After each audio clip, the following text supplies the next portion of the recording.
Hi everyone, I'm Jordan, and today I'll be presenting my research on modern whaling. Whales occupy a unique place in human history. They're highly intelligent, long-lived animals that have been both culturally significant and economically valuable. For centuries, they were hunted for oil, meat, tools, and baleen, shaping economies and settlement patterns.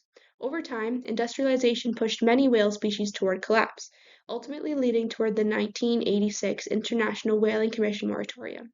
But that moratorium didn't end whaling entirely. Instead, whaling evolved into several distinct forms: subsistence whaling, scientific whaling, and commercial whaling, carried out under specific exemptions or objections.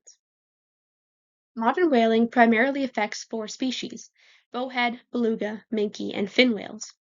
Bowhead whales are an Arctic species known for breaking through sea ice with their reinforced skulls.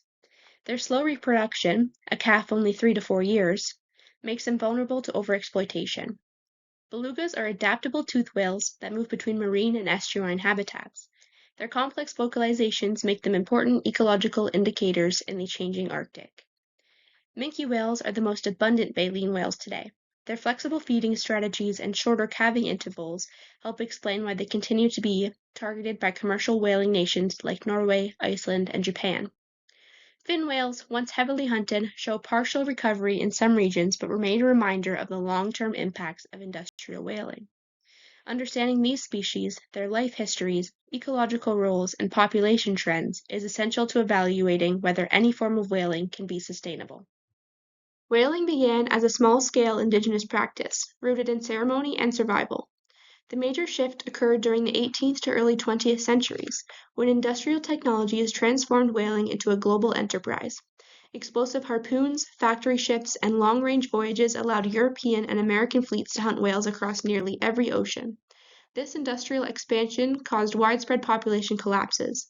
By the mid-20th centuries, many species were at risk of extinction. The resulting pressure led to the 1986 IWC moratorium, which halted international commercial whaling. But the moratorium included exceptions for cultural subsistence and for scientific research, and several nations lodged objections. This created the modern situation where whaling persists but under very different categories and motivations. Subsistence whaling remains vital for many Arctic indigenous communities, including Inuit groups in Alaska, northern Canada, and Greenland. These hunts are not simply about calories. They reinforce cultural identity, support community ceremonies, and maintain intergenerational knowledge about ice, migration, and ocean conditions. A key case is the Qeqertarsuaq municipality in West Greenland, where bowhead whale hunts occur under IWC-approved quotas. These hunts are community-directed and combine traditional ecological knowledge with scientific assessments of whale abundance. The IWC recognizes Aboriginal subsistence whaling, emphasizing that it must meet cultural and nutritional needs without threatening populations. However, debates remain. Some scholars argue ASW is a protected cultural right, while others warn that the concept of tradition can be misinterpreted or misused. Even so, subsistence whaling generally represents the most closely regulated and community-integrated form of modern whaling. Science plays a dual role in modern whaling. On the positive side, methods such as genetic tagging, photo identification, satellite tracking, and acoustic monitoring provide robust data for understanding whale populations. Techniques developed by researchers like Baker and Palumbi helped detect illegal whale meat and clarify species identities in global markets. But science has also been politically contested, especially in Japan's Antarctic whaling program, which operated for decades under a scientific research permit. Although Japan argued that lethal sampling was necessary to study age and diet, the broader scientific community countered that these goals could be met non-lethally. In 2014, the International Court of Justice ruled that Japan's program did not meet the criteria for scientific research, marking a landmark decision in conservation law. Japan later withdrew from the IWC and resumed commercial whaling in its own waters, demonstrating how scientific arguments can be used both to advance conservation and to justify continued exploitation. Modern whaling varies widely around the world, and examining 3 cases can help clarify why. Greenland represents a regulated subsistence model. Hunts support food security and cultural survival and are grounded in community-based management.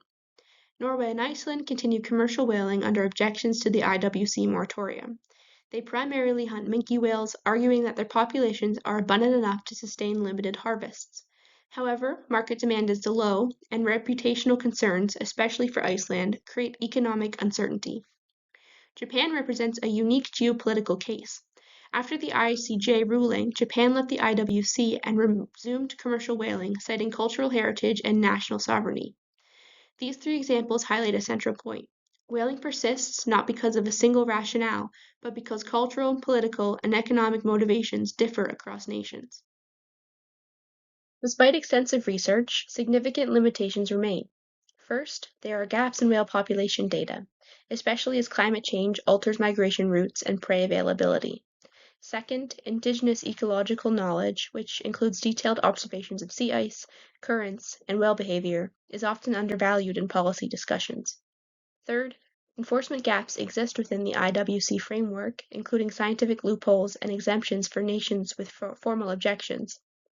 Future research should integrate satellite tagging, acoustic arrays, and genetic tools with community-led management, while also rethinking how global governance can be both culturally inclusive and ecologically effective. To conclude, modern whaling is far more complex than simply whaling is banned. Subsistence whaling remains as vital cultural practice. Commercial whaling persists in a few nations through legal objections. Scientific whaling has been heavily scrutinized and reshaped through international law. Whaling today sits at the intersection of cultural rights, ecological responsibility, scientific evidence, and political sovereignty. Moving forward, the challenge is to support indigenous communities, maintain scientific integrity, and protect whale populations within rapidly changing climate. Achieving this balance is essential for both the future of whales and for the cultures that have relied on them for generations. Thank you.